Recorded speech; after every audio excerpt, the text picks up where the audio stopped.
கலை அறிவியல் கல்லூரியில் பதிவுகள் தென்னிந்திய குறும்பட விழா துவக்கம் நடைபெற்றது. இந்த விழாவிற்கு கல்லூரி முதல்வர் டி. பிருந்தா தலைமை வகித்தார். கல்லூரி செயலாளர் டி. கண்ணையன் முன்னிலை வகித்தார். விழாவில் சிறப்பு விருந்தினர்களாக சிகரம் தொடு, அஞ்சான் ஆகிய படங்களை தயாரித்து வெளியிட்ட தயாரிப்பாளர் தன்னஞ்சயனும், பூங்கா நகரம், 6வது சினம் ஆகிய திரைப்படங்களின் இயக்குனர் கௌரவ் நாராயணனும் பங்கேற்றனர். விழாவையொட்டி தென் மாநிலங்களில் இருந்து வந்திருந்த 60க்கும் மேற்பட்ட குறும்படங்கள் திரையிடப்பட்டன. இந்த போட்டியில் சிறந்த குறும்படமாக தேர்ந்தெடுக்கப்பட்ட படத்திற்கு ரூபாய் 7,000 பரிசாக வழங்கப்பட்டது. 2வது இடம் பிடித்திருந்த குறும்படத்திற்கு ரூபாய் 5,000-ம், 3வது இடம் பிடித்திருந்த குறும்படத்திற்கு ரூபாய் 30,000-ம் வழங்கப்பட்டது.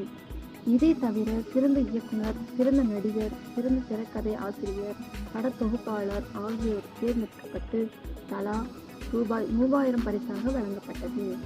விழாவில் சிறப்பு விருந்தினர்களாக பங்கேற்ற சினிமா தயாரிப்பாளர் தனஞ்சயனும் பேசுகையில், ஊடகத்துறை மாணவர்களுக்கு இத்தகைய போட்டிகள் ஊக்கத்தையும் உத்வேகத்தையும் வழங்குகின்றன என்றும், இத்தகைய போட்டிக்களம் சினிமா துறைக்காக நுழைவாயிலாக அமைகிறது என்றும் எடுத்துரைத்தார்.